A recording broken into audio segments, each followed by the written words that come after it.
The Admiral's hand was already on the barrel when the room froze.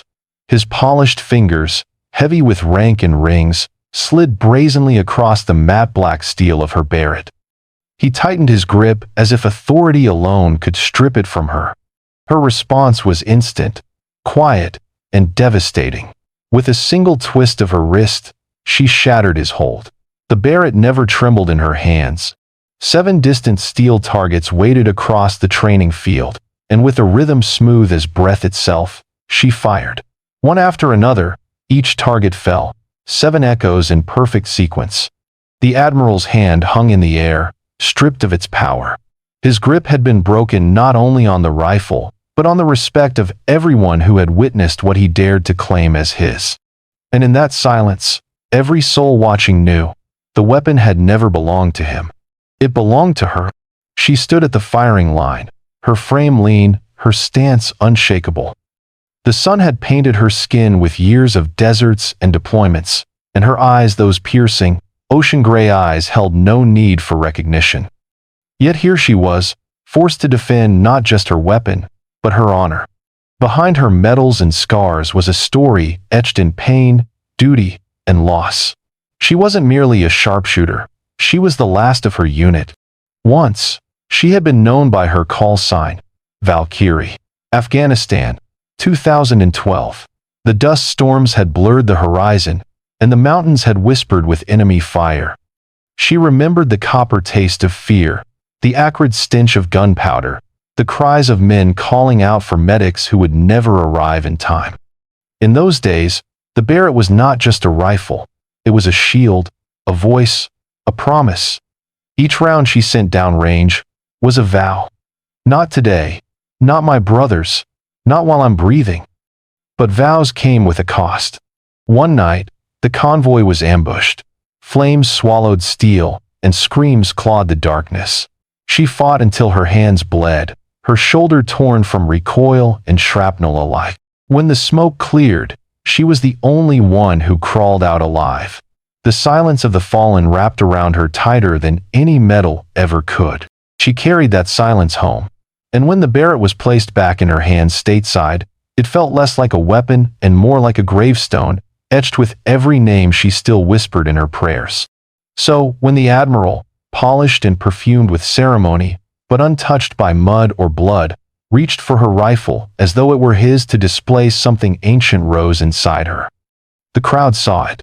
The cadets standing at attention, the officers hiding behind their rank, the civilians curious about military pageantry, they all witnessed it. No one moved. No one spoke. They watched injustice unfold and wrapped themselves in silence, complicit in the Admiral's arrogance. Her silence, however, was different. Hers was not submission. It was resistance carved from discipline, sharpened by grief, and tempered by fire. The Admiral chuckled when she didn't yield, a laugh too loud, designed to humiliate. He tugged once more, this time harder. That was when she broke his grip. The targets beyond the field gleamed in the sun, mocking, daring. Without a word, she raised the Barrett to her shoulder. The recoil slammed into her chest, but she welcomed it. 1 shot steel rang. 2 dust leapt. 3, 4, 5 perfect rhythm. 6 another clang. 7 the echo rolled like thunder. 7 ghosts saluted in silence. When the final target fell, the only sound was the Admiral's shallow breath.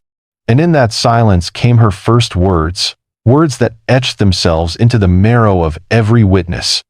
You don't touch what you didn't earn. The Admiral's jaw clenched. Authority meant nothing here. The weight of her presence, of every mile she had marched, every life she had lost, every scar she carried, crushed the air around him. His ribbons were polished, hers were paid for. His hands were soft, hers bore calluses that could still remember the heat of a gun barrel after hours of defense. One cadet shifted, eyes wide with something like awe. Another straightened his spine, silently ashamed he hadn't spoken sooner. Even among the civilians, there was a shift. They hadn't known her story, but now they felt it. Respect was not taught in classrooms or demanded through rank. Respect was earned, lived, and carried like a weight that never left. A whisper spread among them, fragile yet unstoppable. They had seen something true. Her silence deepened the tension, and the Admiral, in his desperation, tried to recover his dignity. "That's enough," he barked, though his voice trembled. "This demonstration is over." But no one moved. It was not over. Not until Justice had spoken. And Justice spoke not through her words, but through the silence of those who finally chose to stand with her. One by one, cadets raised their hands in salute. Officers, some hesitant, some defiant, followed. Civilians, uncertain of military custom, placed hands over hearts. The field became a sea of stillness, a living wall of respect. The Admiral stood alone, his authority dissolved in that collective silence. She lowered the Barrett and rested it gently against her leg, the same way one might set down a folded flag. Her eyes did not seek validation, nor revenge. She carried no smile of victory, no smirk of defiance. She carried only the weight of those who were not there to witness this moment.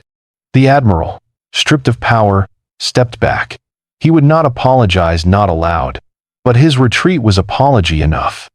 She turned from him and spoke softly, words that would outlive the moment, shared again and again by those who needed to hear them. The crowd remained in reverent stillness as she walked away. The Barrett in her hands was no longer just a rifle. It was a story, a memory, a testament carved in steel. And as the gates closed behind her, someone in the crowd whispered what many felt but could not speak aloud. Some rifles are more than weapons. They are graves carried by the living. In the days that followed, the story spread. Not in headlines, but in hushed voices, in barracks, in family homes, in late-night conversations. The lesson was simple but unshakable. Authority without sacrifice is hollow, and silence, when born from honor, is the loudest weapon of all.